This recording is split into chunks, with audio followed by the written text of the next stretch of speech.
Okay, we're going to continue where we left off yesterday with our immigration related content.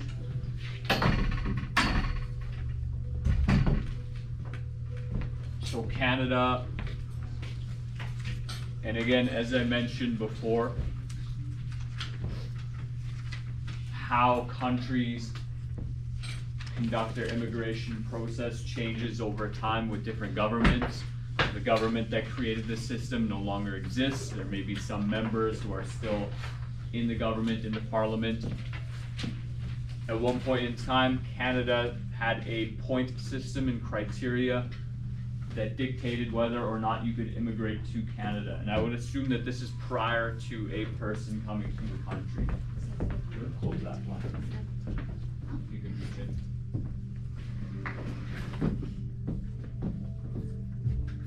Is that a bit easier to see? A couple simple things here right away. If you want to come to Canada, first thing they're going to ask is, are you educated? Is it obvious why that's important, or do we need to discuss that? Is education a useful thing?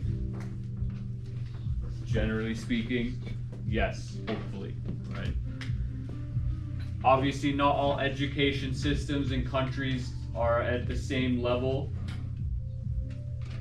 And when you come here, you might still need more education, particularly when it comes to language training. So before you're allowed to migrate, and again, I don't know how much they do this anymore. It may be a lot less, but you need to have a degree of proficiency in either English or French, right? Which is again very useful. Imagine you have a new neighbor move in and they don't speak English or French at all. They just speak some other third language that no one else speaks. It'd be very hard for that person to live in a country then, right?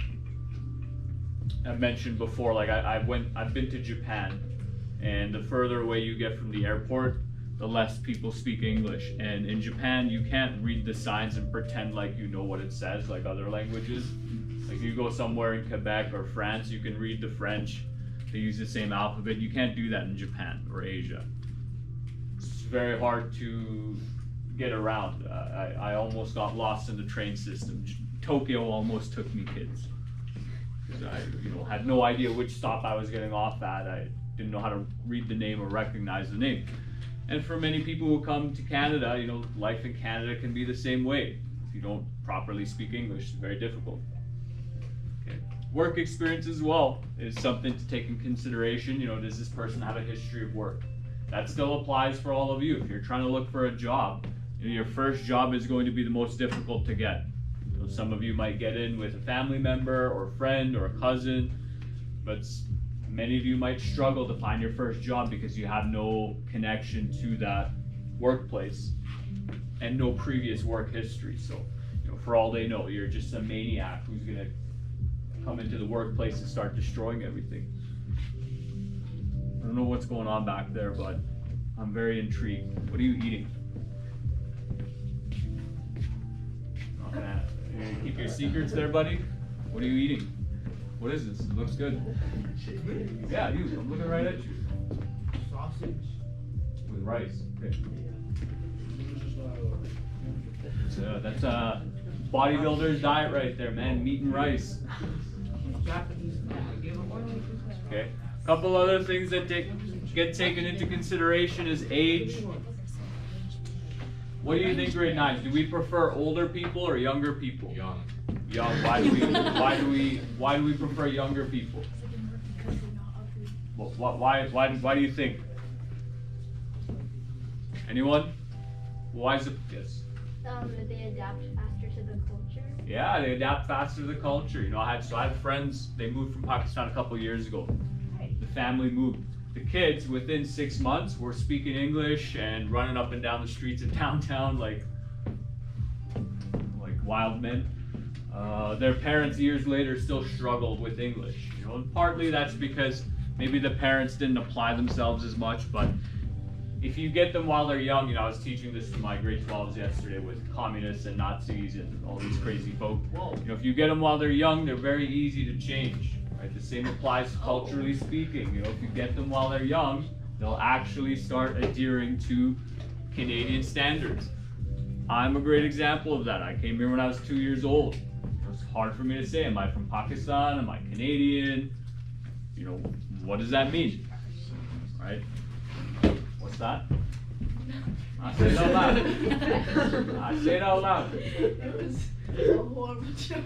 Say it with your chest, buddy. Say it out loud. I want to laugh too. Look, your buddies are laughing. I don't know why. Come on, you think I'm going to get offended? I'll probably laugh with you. It's just not funny. See, now it's just sad. You won't share your joke. Yeah, it was sad.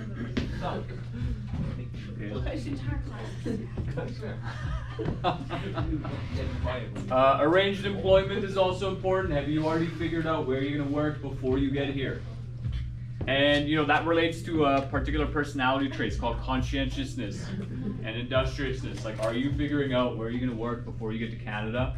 Or are you just going to show up? Are you actually eating chicken wings in class, man?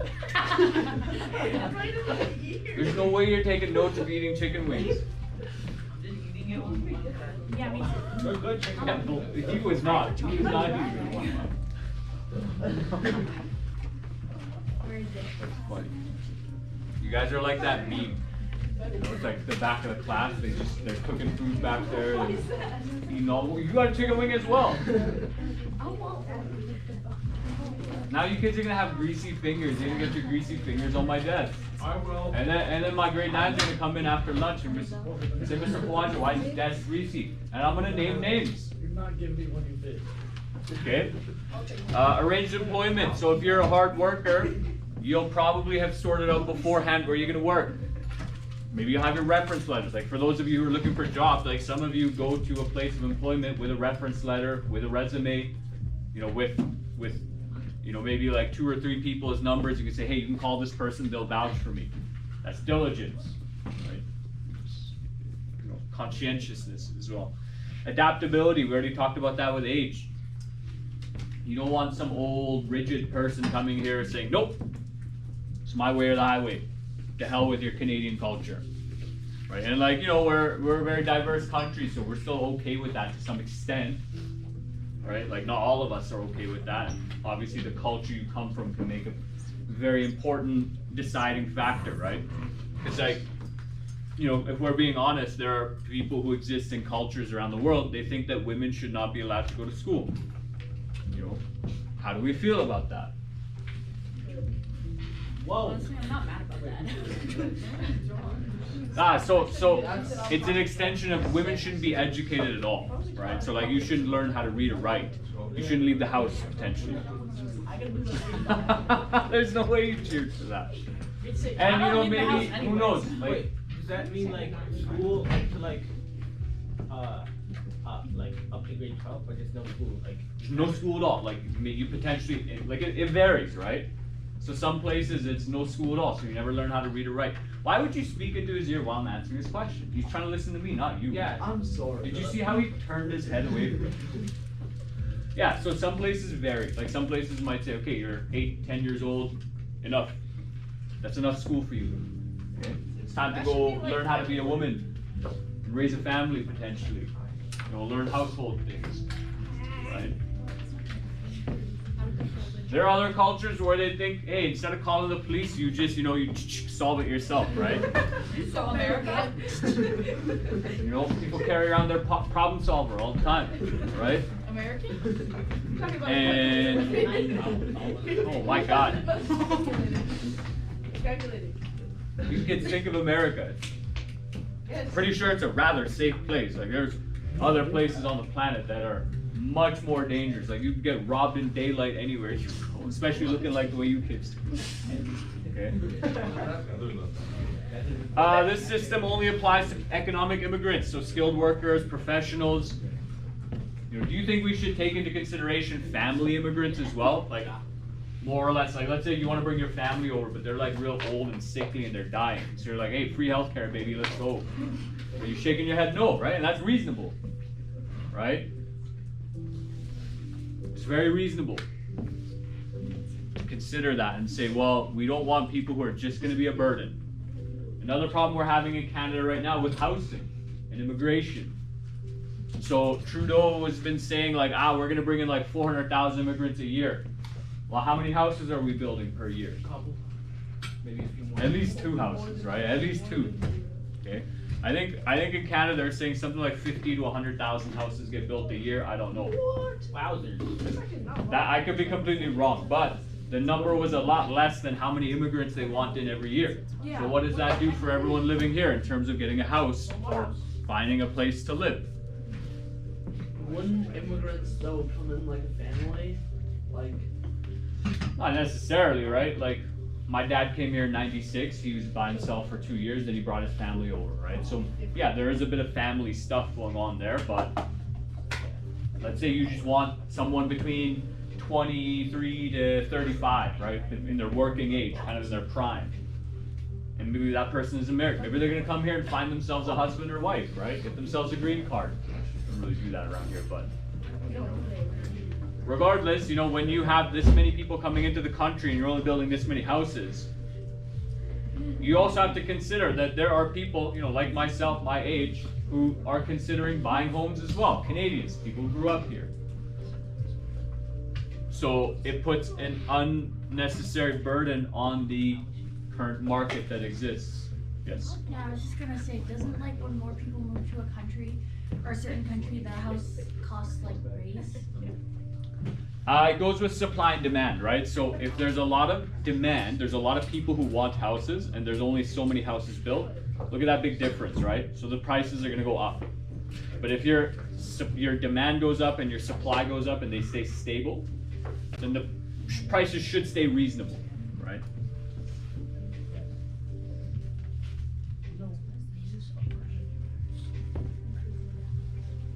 So a couple of things, you know, if you're gonna come to Canada, you need to prove that you are healthy. Is that reasonable to ask? Yes. Why? But nobody asks if you're healthy. We keep you here all the time. Actually, though, like you're like, you know how many kids just come into school sniffling? Like that, you know, like just rubbing their hands all over their nose and touching people. I'm allergic. I got sick 3 times last semester. It's crazy. You remember that, right? I was gone for a while. What happened? You think? What happened? Somebody got me sick at school. I'm a healthy person, you know, I take care of myself. Well, I don't know, too many kids were sick, right? But we don't. Yeah, somebody coming into my class like that all the time, couple kids, and then, you know, lo and behold, a week later, then I get sick. Did you get to some chicken soup? No, I just suffered. I had COVID last semester, like really bad. I suffered for a couple of days. Yeah. I ate nothing. You wish you had Alzheimer's. Yeah, whenever I get sick, I Should just we suffer through it. consider people's health status? Hey, what if like they're missing a leg? Like should we consider that? Wheelchair. There's a wheelchair in the. Yeah, okay, excellent. Like, let's say somebody comes in with a disability, they're in a wheelchair. Should we then take that into consideration before we say yes or no? Put their name in a draw. Get up. Yeah. There's some forms of immigration where they just draw, right? It's a lottery system, yeah, totally. Should we take that into consideration? Like, should we say no? And should we say yes? You're saying no, we shouldn't say no. Why is that? Oh, wait. Well, there's all this chatter going on over here that I'm gonna move some people. If you're actually sorry, you won't do it again. Okay. So you're saying that we shouldn't say no to people with maybe sickness or disability. How come? Well, that doesn't mean they can't work. Isn't that discrimination? Okay, it is discrimination, but do we as a country have a right to discriminate against people who aren't citizens of Canada? And do we have that right to say, hey, before you come into our country and integrate into citizenship in Canada, you're actually going to be a burden on our nation, so we don't want you here. You know, is it fair for us to say that? no. No? How come? I mean, sometimes. Like, Stop. Does anyone have anything to say on that topic? Is it fair to discriminate before people come to Canada? And you need to understand, discrimination isn't like the word discriminate just means to decide. You're like, when you make a decision, you've discriminated between 2 things potentially. It doesn't always mean like you hate a particular group of people, which is like the only option and definition that's provided of discrimination nowadays. I think they do get to decide because they want people who can go into the job easy, not have to make any changes for the worker. I would agree mostly with that sentiment, right? Like if you want a good thing done over and over again, you can't do it in a manner that you punish other people. So let's say you bring in someone with an illness, right? Like one of the options, like let's say this person has like AIDS, right? Like literally, they have AIDS, right? Unlike the things you yell at kids on your video games, right? You ever yell at that someone like on the video game, like, man, you're so bad, you have AIDS. You do that on the video game? No, you just tell them to kill themselves. Eh? It's the worst. Okay, so let's say they have some sort of illness, severe illness. Now, how do you think Canadians would feel if we kept bringing over people who are going to be a burden on our system? Think about my example yesterday. So let's say, you know, every day you come home, this stranger that's living in your house leaves your house a mess. Your room's a mess. Your room is always changed. Stuff is missing. Are you going to be happy about that stranger living there? You're going to change the locks when they leave the house. Yeah. Execution. Right? And so, look, well, that's pretty extreme. Execution, that's pretty extreme. Don't touch my stuff. On that line of thought, you know, before you allow that person into Canada, which guarantees them rights, right? We learned that in chapter 3, I think. As soon as you're in Canada, you have certain rights, even if you're not a citizen. Is it fair to discriminate and say, you know, we actually just want good quality people, whatever that means, coming through? And I would say it's fair, right? But again, it does get complicated. We're going to look at that in this chapter. Okay?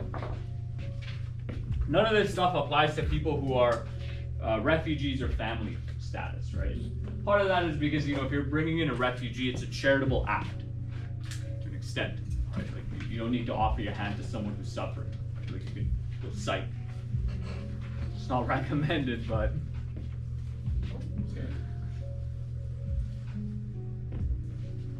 Diversity. Okay. So nowadays, Canada likes to, you know, turn a page and say all these happy, merry-go-lucky things about ourselves, but historically, we absolutely did in this country discriminate against people based on their ethnicity or their skin color. Historically, we suck. Well, I think, like, historically, like, Everyone sucks. yeah, like, history is pretty disgusting, you know, like, if you think what Canada did was bad, like, you should read what the Mongols did, you know. Like, there's a reason why China built a Great Wall. They were trying to keep someone out. The Mongols, man. Yeah, you ever played Ghost of Tsushima? You kids? No. No? Never played this game? Didn't it win an award? What game? The Ghost of Tsushima. It's like a samurai You're a game. samurai dude. The Mongols invaded Japan. This is true. The Mongols invaded Japan. They literally slaughtered everyone there on the island. That's crazy. There was a whole thing, right? I think it's a PlayStation 4 game. PlayStation 5. Yeah, I think yeah. Right?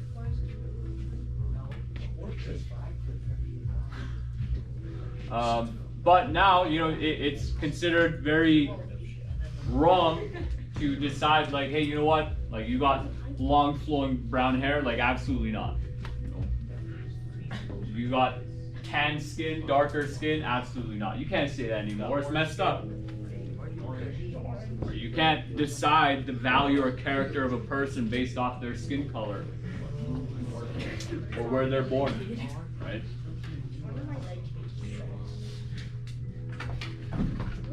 Okay. So one of the ways that Canada discriminated against, and a particular group here, let's say people from India,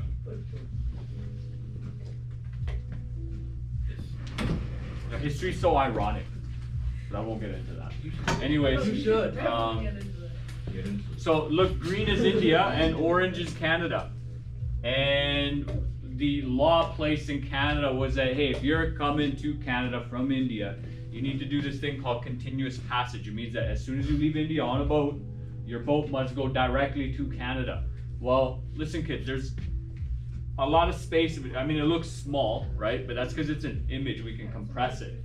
It's actually a massive amount of space. You know, it takes about 6 weeks just to cross here on a boat. Probably on those old style sailboats. Like a steamboat is obviously going to be a bit quicker and more continuous and more regular. But they're asking people to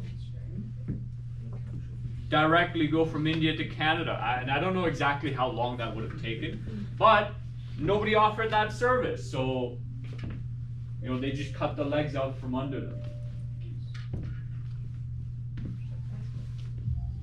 You know, it's like, how many of you would be able to apply to a job that says minimum age requirement is 16? None, right? So now we've excluded, no wait, you're 16? No, you Okay. don't. Right? lie. So all of you would be excluded from that job opportunity. Let's say the school's like, we got jobs for everyone over 16, Oh, right? How would you feel, right? Alright. Just like that. offended. You'd be excited. Oh no. Yippee. Canada, Canada. direct passage They're only. like, Oh oh man. shucks. Well, they didn't say oh shucks. Diddly darn. I would say oh They shucks. probably They said didn't some say that really either, man. They spoke some foul other language. Yep. What are you trying to say? Oh shucks. Like swear words. I don't know. Look at this. So, between 1885 and 1923, despite the fact that the Canadian government brought in many Chinese and Japanese people, I remember reading a book about this, like a storybook about this a long time ago when I was a kid. Despite the fact that they brought in all these immigrants to work on the Canadian Pacific Railway, the CPR, when it came time for those hardworking immigrants to say, hey, you know, we'd like to establish ourselves here and have a future in this great land, in this great country, Give me money. they simply, not only did they say give me money, they said chop off both your legs and an arm. That's how much money we want. That's Because they were asking for like $100 or something like $100 or $1,000 per person, which now is nothing, right? But that might be like the equivalent of saying like, okay, for each person you bring, like you got to pay at least 10 grand cash per person, right? Which is for many people a large sum of money. Like your parents might have had to decide, like, do we want to bring you or your sibling? You have siblings? I have a stepsister from the Philippines.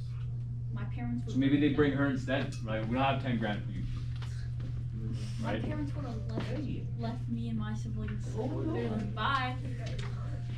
That's concerning. No, it's not.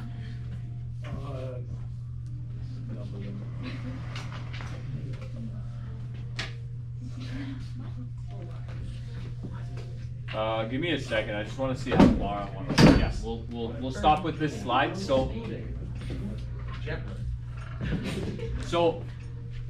again, refugee programs change over time as governments change, as sentiments change as well, right?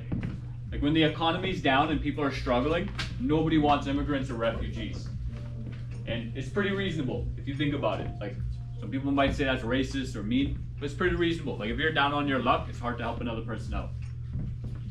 Right? But some people might say, well, you should still help them out regardless. You know, it's not clear what the answer is.